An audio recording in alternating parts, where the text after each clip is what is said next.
ദൈവത്തിൻ്റെ പരിശുദ്ധ നാമം ഈ മനോഹരമായ പ്രഭാതയാമത്തിൽ മഹത്വപ്പെടുമാറാകട്ടെ. ഇന്ന് ദൈവത്തിൻ്റെ ആത്മാവ് നമുക്ക് നൽകിയിരിക്കുന്ന വചനം മർമ്മപ്രധാനമായ ഒരു വചനമാണ്. ആശ്വാസവും പ്രത്യാശയും വിടുതലും തരുന്ന വചനമാണ്. എന്നാൽ അതിൽ നാം അറിയാതെ നമുക്ക് മനസ്സിലാക്കാൻ കഴിയാതെ ഒളിഞ്ഞിരിക്കുന്നതായ ചില മർമ്മങ്ങൾ ഉണ്ട്. 30-ാം സങ്കീർത്തനത്തിൻ്റെ 5-ാം വാക്യം അതിങ്ങനെ വായിക്കുന്നു: അവൻ്റെ കോപം അല്ലെങ്കിൽ ദൈവത്തിൻ്റെ കോപം ക്ഷണനേരത്തേക്കേ ഉള്ളൂ, എന്നാൽ അവൻ്റെ പ്രസാദമോ ജീവപര്യന്തം ഉള്ളത്. അതിൻ്റെ ഒരു വിശകലനം ദാവീദ് വീണ്ടും പാടുകയാണ്. പ്രത്യേകം ശ്രദ്ധിക്കുക. സന്ധ്യയെങ്കിൽ കരച്ചിൽ നമ്മോടൊപ്പം വന്ന് പാർക്കും, രാത്രി മുഴുവനും അത് നമ്മോടൊപ്പം താമസിക്കും. എന്നാൽ ഉഷസ്സിൽ പ്രഭാതത്തിൽ നമ്മെ തേടി ഒരു ആനന്ദഘോഷം ഇതാ വരുന്നു. Price the Lord. അപ്പോൾ നമ്മെ തേടി വരുന്ന ആ സന്തോഷത്തെ, ആ ഉഷസ്സിൽ പ്രത്യേകമായ ശക്തി ധരിച്ചും കൊണ്ട് നമ്മെ തേടി വരുന്നതായ ആ സന്തോഷത്തെ ഉൾക്കൊള്ളുവാൻ നമ്മളിൽ ഒരു പ്രിപ്പറേഷൻസ് ആവശ്യം. ഇല്ലായെങ്കിൽ തലേ ദിവസം നമ്മോടൊപ്പം ഉറങ്ങിയ കണ്ണുനീർ പകലിലും നമ്മളിന്മേൽ അധിവാസം നടത്തും. Price the Lord. പ്രത്യേകം മനസ്സിലാക്കുക, മർമ്മപ്രധാനമായ ഒരു കാര്യമാണ് ഇവിടെ ദാവീദ് പറയുന്നത്. ഈ രാത്രിയുടെ യാമത്തിലാണ് ഈ കണ്ണുനീരിന് കൂടുതൽ ശക്തി ഉണ്ടാകുന്നത്. സന്ധ്യയ്ക്ക് നമ്മോടൊപ്പം പാർക്കുന്നതായ ഈ കണ്ണുനീരിൻ്റെ അനുഭവത്തിന് അല്ലെങ്കിൽ ഈ ശക്തിക്ക് ഒരു ഉദ്ദേശമുണ്ട്. ഏതെങ്കിലും വിഷയത്തിൽ നമ്മെ കരയിപ്പിക്കണം, നമ്മെ വിങ്ങിപ്പൊട്ടിക്കണം, നമ്മുടെ ഹൃദയത്തെ തകർക്കണം, മനസ്സിനെ തകർക്കണം, ദൈവത്തിൽ നിന്ന് അകന്നു മാറണം, ദൈവത്തിൽ പ്രത്യാശ വയ്ക്കരുത്, ഒരു സന്തോഷത്തിൻ്റെ വഴി കാണരുത്, ജീവിതങ്ങളെ തകർക്കുന്നതായിരിക്കണം, മാതാപിതാക്കളെയും കുഞ്ഞുങ്ങളെയും തമ്മിൽ അകറ്റുന്നതാകണം, ഭാര്യയെയും ഭർത്താവിനെയും തമ്മിൽ വിഘടിപ്പിക്കുന്നതാകണം, ജീവിതത്തിൽ കണ്ടിട്ടില്ലാത്തതായ വിഘടനങ്ങൾ അല്ലെങ്കിൽ സ്ഫോടനങ്ങൾ അവിടെ നടത്തി എങ്ങനെയാണെങ്കിലും രാത്രി മുഴുവനും കരയുവാനും വിങ്ങിപ്പൊട്ടുവാനും വളരെ ഖേദകരമായ പല സംഭവങ്ങൾക്കും സാക്ഷ്യം വഹിക്കുവാനുള്ള സാഹചര്യം ഈ ദുരാത്മാവ് നമ്മുടെ ജീവിതത്തിൽ സ്വാധീനം നടത്തും. Price the Lord. ഇവയെ പ്രഭാതത്തിൽ നമ്മെ തേടി വരുന്ന സന്തോഷം കൊണ്ട് ഇതിനെ കീഴ്പ്പെടുത്തിയില്ല എങ്കിൽ പിറ്റേ ദിവസവും നമ്മളിന്മേൽ, നമ്മുടെ കുടുംബങ്ങളിന്മേൽ ആധിപത്യം നടത്തും.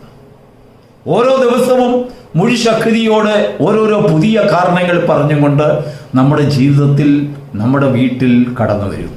ഇത് വീട്ടിൽ നടക്കുന്ന ഒരു സംഭവത്തെക്കുറിച്ചാണ് ദാവീദ് പാടുന്നത്. നാട്ടിലും ജോലി സ്ഥലത്തും ഇല്ലെങ്കിൽ മറ്റിടങ്ങളിലൊന്നും നടക്കുന്ന ഒരു വിഷയമല്ല. പാർക്കുന്നത് നമ്മുടെ ഭവനത്തിലാണ്, വീട്ടിലാണ്. അപ്പോൾ വീട്ടിലെ കണ്ണുനീരിനെ കുറിച്ചാണ് ദാവീദ് പറയുന്നത്. ഇദ്ദേഹം നമ്മുടെ അറിവ് കൂടാതെ, നമ്മുടെ അനുവാദം കൂടാതെ നമ്മോടൊപ്പം വീട്ടിലേക്ക് കയറി വരുന്ന ഒരു രഹസ്യ അതിഥി. അദ്ദേഹം വരുമ്പോൾ മുതൽ പ്രവർത്തനം തുടങ്ങും. എങ്ങനെ ആരംഭിക്കണം? നമ്മുടെ ഭക്ഷണത്തിൽ, നമ്മുടെ സംസാര വിഷയത്തിൽ, സമ്പാദ്യ വിഷയത്തിൽ, ഫിനാൻഷ്യലായിട്ടുള്ള വിഷയങ്ങളിൽ, കുഞ്ഞുങ്ങളുടെ വിഷയങ്ങളിൽ, ഇങ്ങനെ പല പല വിഷയങ്ങളിൽ അത്താഴത്തിൻ്റെ മേശയിൽ വെച്ച് ഇദ്ദേഹം മുഴുശക്തിയോടുകൂടെ പ്രവർത്തിക്കും. അതിനുശേഷം നമ്മുടെ ഉറക്കത്തിൽ നമ്മോടൊപ്പം ഇത് വളരെ സുഖമായിട്ട് കിടന്നുറങ്ങും. നമ്മൾ അശക്തരാകും, നമ്മൾ തകർന്നു പോകും. ഇതിനെ കർത്താവ് മുൻകണ്ടുകൊണ്ട് ദൈവമക്കൾക്ക് വേണ്ടി ഒരു വലിയ സന്ദേശം നൽകുന്നുണ്ട്. വെളിപ്പാട് പുസ്തകം 3-ാം അധ്യായത്തിൻ്റെ 20-ാം വാക്യം: ഞാൻ വാതിൽക്കൽ നിന്ന് മുട്ടുന്നു, ആരെങ്കിലും എൻ്റെ ശബ്ദം കേട്ട് വാതിൽ തുറന്നാൽ ഞാൻ അവനോടും അവൻ എന്നോടും കൂടെ അത്താഴം കഴിക്കും. എന്തുകൊണ്ട്?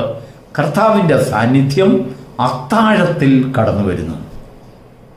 ഒരു പ്രാതലിൽ വരാതെ, ഒരു ഉച്ചഭക്ഷണത്തിൽ വരാതെ, ഇല്ലെങ്കിൽ 4 മണിക്കത്തെ ഒരു ചായ കുടിയിൽ വരാതെ, നമ്മുടെ അത്താഴത്തിൽ രാത്രിയുടെ യാമത്തിൽ എന്തുകൊണ്ട് കർത്താവ് വരുന്നു? ദൈവത്തിൻ്റെ സാന്നിധ്യം അവിടെ ആവശ്യമാണെന്ന് ദൈവാത്മാവ് എന്തുകൊണ്ട് സജസ്റ്റ് ചെയ്യുന്നു? അതിനൊരു കാരണമുണ്ട്.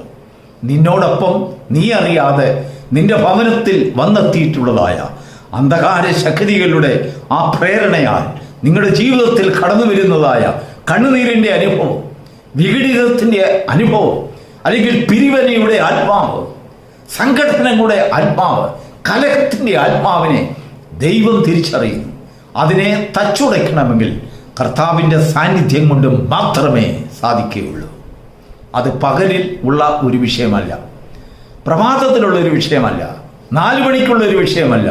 അത്താഴത്തിങ്കൽ, തീമേശയിൽ, ആഹാരത്തോടൊപ്പം നിന്റെ കിടക്കയിൽ നീ അറിയാതെ നിന്റെ ഭവനത്തിൽ ചുറ്റിപ്പറ്റുന്ന അന്ധകാരത്തിൻ്റെ ശക്തിയുടെ വ്യാപാരം. ഇതിനെ തച്ചുടയ്ക്കണമെങ്കിൽ ദൈവത്തിൻ്റെ സാന്നിധ്യം അവിടെ ഉണ്ടാകണം. കർത്താവിൻ്റെ സാന്നിധ്യം നിന്റെ ഭവനത്തിൽ രാത്രിയുടെ യാമങ്ങളിൽ വാഴ്ച നടത്തണം. അതിനുശേഷം അതിനെ ബ്രേക്ക് ചെയ്യുവാൻ, അതിനെ എന്നേക്കുമായിട്ട് അതിനെ തുരത്തി ഓടിക്കുവാൻ ഒരു സംഗതി ഉണ്ടാകണം. ഉഷസ്സിൽ നിനക്ക് വേണ്ടി ദൈവം നൽകുന്ന വാഗ്ദത്തങ്ങളുടെ വരവിനെ വരവേൽക്കുവാൻ തക്കവണ്ണം നിന്റെ മനസ്സതിനായി ഒരുക്കപ്പെടണം. ആനന്ദം വലിയൊരു ഘോഷത്തോടു കൂടിയാണ് വരുന്നത്. അതിനൊരു ശബ്ദകോലാഹലങ്ങളുണ്ട്, അതിനൊരു വിജയാഘോഷമുണ്ട്, ആനന്ദഘോഷം. നമ്മുടെ ഹൃദയത്തിൽ പ്രഭാതത്തിൽ കടന്നു വരുന്ന ആനന്ദത്തിന് ഒരു ഘോഷസ്വരമുണ്ട്. ഞാൻ ജയാളിയായിരിക്കുന്നു, ഞാൻ ജയത്തെ കൈവരിച്ചിരിക്കുന്നു. കഴിഞ്ഞ രാത്രിയിൽ എൻ്റെ ജീവിതത്തിൽ, എൻ്റെ കുടുംബത്തിൽ, എൻ്റെ കുഞ്ഞുങ്ങളുടെ മധ്യത്തിൽ, എൻ്റെ വിഷയത്തിൽ പോരാടിക്കൊണ്ടിരുന്നതായ ആ ദുഷ്ടശക്തിയിന്മേൽ, കണ്ണുനീരിൻ്റെ ആത്മാവിന്മേൽ ഞാൻ ജയം പ്രാപിച്ചിരിക്കുന്നു എന്നുള്ളതായ ഒരു ഘോഷം ശത്രുവിൻ്റെ മുൻപിൽ നിരത്തുമ്പോഴാണ് ആനന്ദഘോഷം കണ്ണുനീരിനെ മാറ്റി നമ്മുടെ ഭവനത്തിൽ സ്ഥാപിതമാകുന്നത്, നമ്മുടെ പ്രഭാതത്തിൽ അത് അധികാരം ചെലുത്തുന്നത്. അങ്ങനെ ആനന്ദഘോഷം പ്രഭാതത്തിൽ ആധികാരികമായി സ്ഥാനം പിടിച്ച ഒരു ഭവനത്തിൽ അടുത്ത സന്ധ്യയിൽ മറ്റവൻ കടന്നു വരികയില്ല. ആരാണെന്നറിയാം?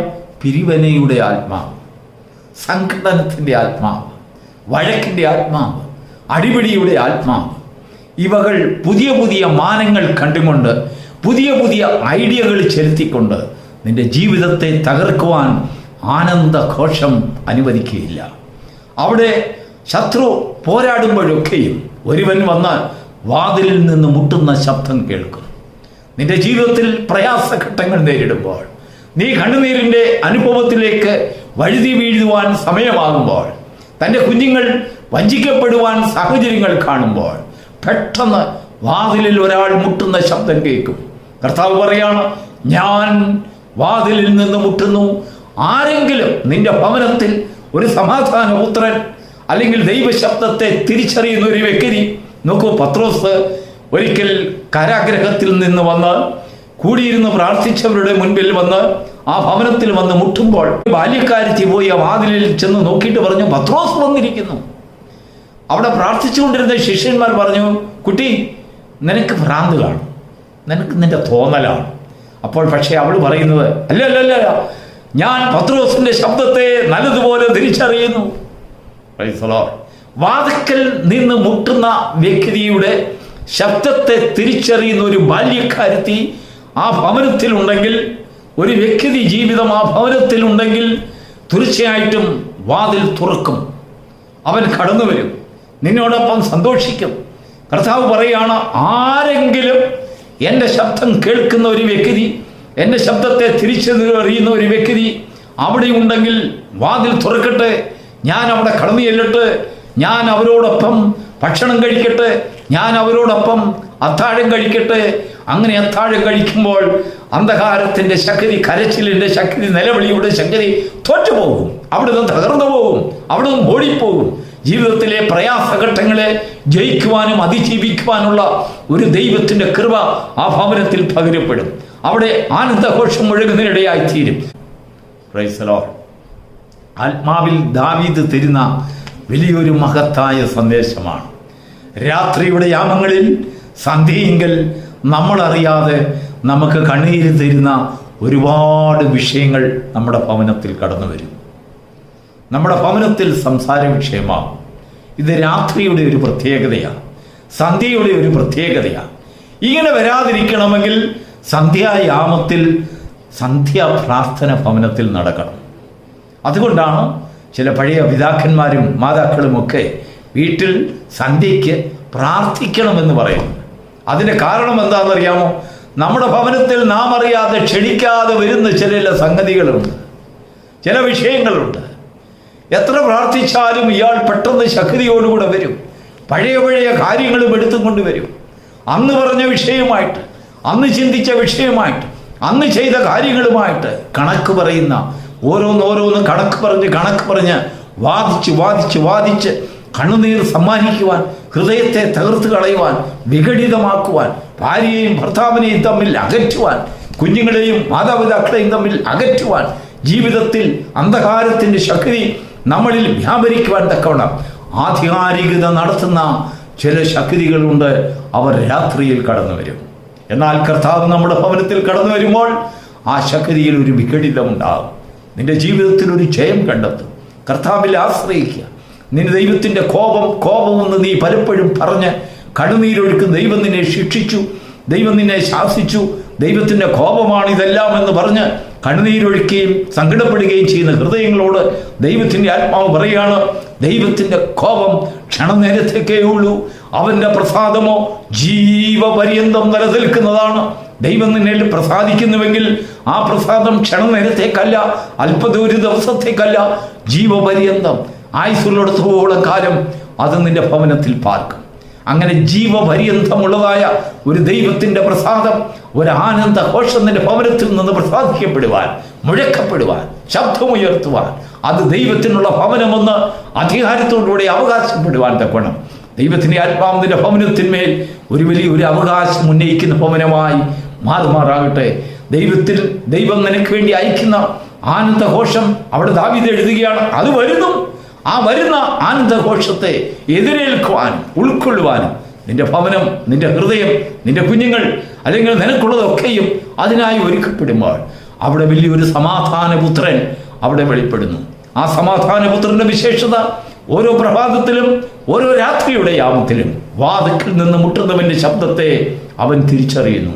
അവൻ വാതിൽ തുറക്കുന്നു, അവൻ അകത്തു വരുന്നു, നിന്നോടൊപ്പം അത്താഴം കഴിക്കുന്നു, നിന്റെ ജീവിതത്തിൽ സമാധാനം ഉണ്ടാകുന്നു, ഇല്ലായ്മകൾ മാറിപ്പോകുന്നു, ഉള്ളത് കൊണ്ട് സന്തോഷിക്കുവാനും ജീവിക്കുവാനും നിന്റെ ജീവിതത്തിൽ ഒരു അഭ്യസനം ഉണ്ടാകുന്നു, കഷ്ടങ്ങളെ നേരിടുവാനും സഹിക്കുവാനുള്ള ഒരു വലിയൊരു ത്രാണിയും ഒരു ശക്തിയും നിന്റെ ജീവിതത്തിൽ തരുന്നു. ഈ ദൈവ സന്തോഷത്തെ അനുഭവിക്കുവാൻ തക്കണം ഈ ആരംഭ ദിവസത്തിൽ ദൈവം നിന്നെ സഹായിക്കുമാറാകട്ടെ. നിന്റെ ജീവിതത്തിൽ ജീവപര്യന്തം നിലനിൽക്കുന്നതായ ആ സന്തോഷത്തെ പ്രാപിക്കുവാൻ നോക്കണം. നിന്റെ ഭവനം ഒരുക്കപ്പെടുമാറാകട്ടെ. God bless you.